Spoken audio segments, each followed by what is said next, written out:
Hello મિત્રો, કેમ છે બધા બધા મજામાં જ હશો?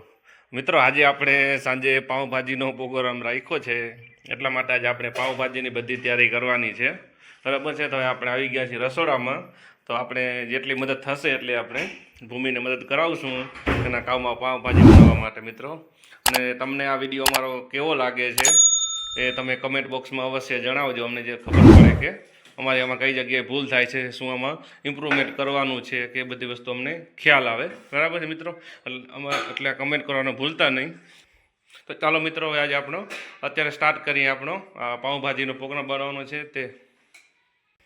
તો ચાલો મિત્રો, હવે આજે આપણો અત્યારે સ્ટાર્ટ કરીએ. આપણો પાઉંભાજીનો પ્રોગ્રામ બનાવવાનો છે તે. મિત્રો, ભૂમિ હવે એક પછી એક બધું આપણું જે ભાજી બનાવવાનું જે બકાલું છે એ બધું એક પછી એક સમારવા માંડી છે. બટેકા અને રીંગણા છે, કોબીજ છે, વટાણા ફોલવાના છે, એ બધું એ રીતે અત્યારે જે મરચાઈના કટિંગ કરી રહી છે એ આપણે ભાજી માટે એમાં મસાલો વઘારવા માટે ભાજી વઘારવા ટાઈમે બી એની મરચાંનો આપણે તે ઉપયોગ કરીશું. એ રીતે ટમેટાં છે, આ બધું જે તમને જોઈ રહ્યા છો એ રીતે એક પછી એક સંભાળી લેવું ભાજી માટેનું. મિત્રો, તમે અમારી ચેનલ પર જો પહેલી જ વાર આવ્યા હો તો અમારા ચેનલને સબસ્ક્રાઈબ કરી લેજો. અને અમારો વિડીયો જો તમને ગમે તો લાઈક કરજો અને કમેન્ટ કરજો અને તમારા ફેમિલી ગ્રુપમાં શેર કરજો. અને અમને તમારા સપોર્ટની જરૂર છે મિત્રો.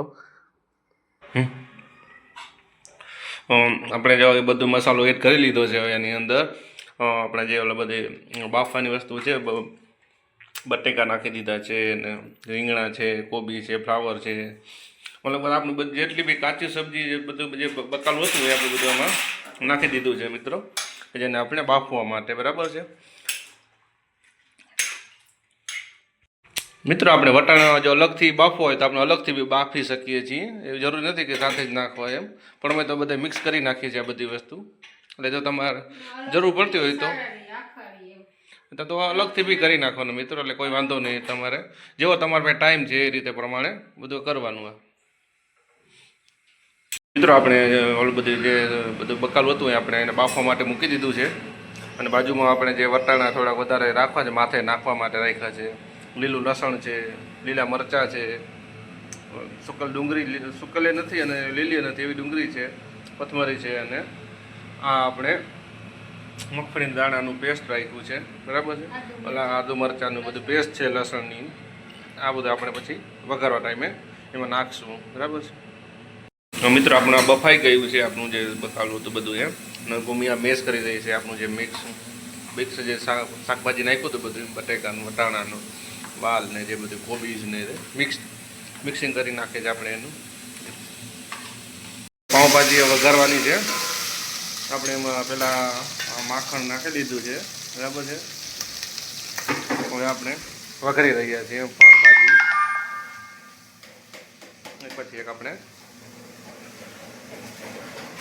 તો પ્રિયાંશ બી આવી ગયો છે રસોડામાં પાઉંભાજીનો મસાલો લઈને મિત્રો. પ્રિયાંશ, પાઉંભાજીનો મસાલો બતાવતો. અરે સરસ, વાહ, ગુડ. તો પ્રિયાંશને બી રસોડામાં બહુ મજા આવે છે. મમ્મી ભેગું મદદ કરવામાં હેલ્પ કરે છે આજ મમ્મીને પ્રિયાંશથી.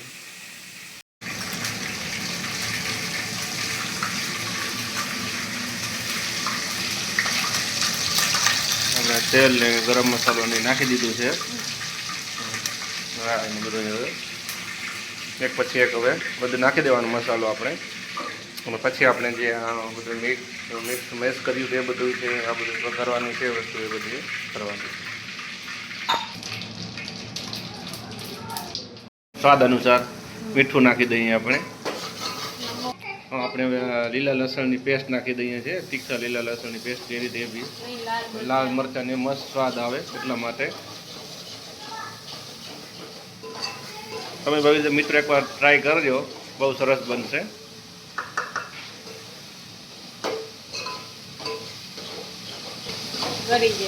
થોડી વાર આપણે એને ગરમ ચૂલા ઉપર આપણે ફેરવતા રહીશું, જેથી કરીને નીચે ચોટી ન જાય મિત્રો. ચોટી જશે તો તે પછી એનો સ્વાદ ઓલો થઈ જશે. એટલા માટે થોડીક વાર તેને ફેલાવી રાખવાનું છે, ધીમા તાપે, બહુ નહીં. થોડુંક થઈ જાય 50% જેવું, મતલબ કે શેકાઈ તરાઈ જાય એ પછી આપણે એમાં ટમેટા વેડ આપણે એમાં એડ કરી દઈશું. બરાબર. એ પછી એ બધી આઈટમો એડ કરતા જવાના છે મિત્રો. હવે ટમેટાને એને એમાંથી થોડીક વાર આપણે એને તરવા દઈશું, જેથી કરીને ચરી જાય મિત્રો. ટમેટા એકદમ મિક્સ કરવાનું.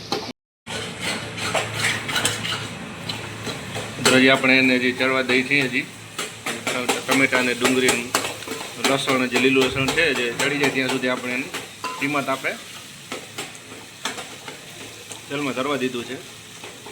હવે જ્યાં તરાઈ જાય ને પછી આપણે એમાં આ પાઉંભાજીનો જે મસાલો લીધો હતો જે આપણે એડ કરી રહ્યા છીએ હવે, એટલે એનો સ્વાદ સારો આવે. પાઉંભાજી જેવો આપણે બહાર જેવી પાઉંભાજી લાગે, એટલે આપણે મસાલો તો આપણે તૈયાર લઈ લીધો હતો એ પાઉંભાજીનો. બરાબર.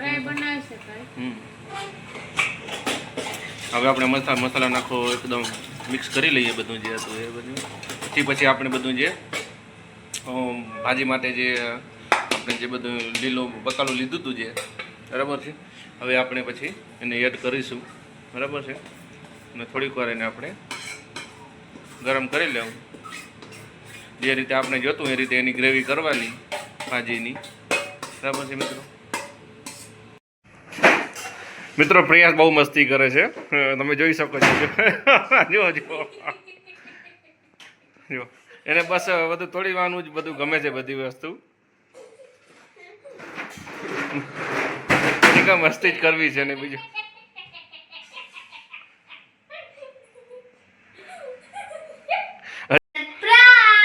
જોયું મિત્રો, પ્રિયાંશે આ ઘર બનાવ્યું છે. પ્રિયાંશ સૌ કંઈક નવું નવું બનાવતો રહીએ છે, એટલે એને ઘર બનાવવાનો બહુ શોખ છે મિત્રો. અને મસ્તીનું ઘર છે. તમને કેવું લાગે છે એનું ઘર જરા કોમેન્ટ બોક્સમાં જણાવજો તો મિત્રો. પ્રિયાંશનું મસ્તીનું ઘર છે જે લાકડાનું બનાવેલું છે ને પૂરે. જે પાઉં હતા આપણે એને તરી લઈએ છીએ ભાજી માટે આવી રીતે.